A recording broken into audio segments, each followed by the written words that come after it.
kal som som te in sa pa in lal pai suwa krista o san de tu begin si bai ka pu na sa suwa then point ni ya ya din kalo welcome to the ka kat soi wa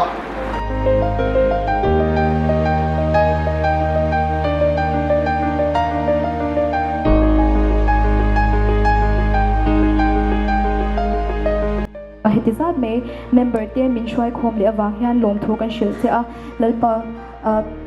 hetlai mun kan ron thlen kan ron nge biak ina changa kan ron kala changa lalpa hetlai mun kan thlen thlen lalpa I om puina kan sangti kan shatin lom thu kan shil se a first session kan man na konga te lalpa na nge min om puya nge khoi time kan hanga te lalpa I ron buang chhuak ti kan shatin lalpa itne na lom thu kan ron shil bok che ni lalpa chu ti ro ni lalpa heng khun kan man le se na dura te po lalpa na nge min om puila shil tu bung som pakhat sang kwa chalai te u in chatlai chen ula in la nau pan viau lai hian him ro u amai ro chu pathian in chunga ro rel don ti shereng che u tiani a kan chang won hi a tha em a e chalai te u in chatlai hun chen ula in la nau pan viau lai hian him ro u atia chu chu voina kan ti tur po hin in ka sha a kan la nau pan viau lai le kan la chatlai hian I kan nuam ti zong te e khang khang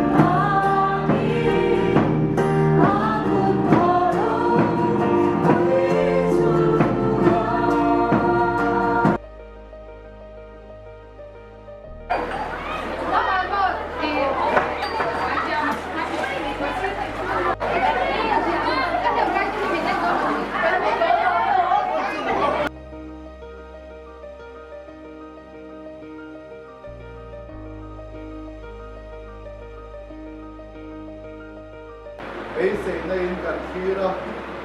rin na in he ACF one day outing kan ti a wai ni lali suane na bun man ti kan da ani nang kan trom try na ning lo dap te min kai thak saka he wai ni kan dirwa chu na in wai thenga chu mai pia lama borwa khatak te a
pui la su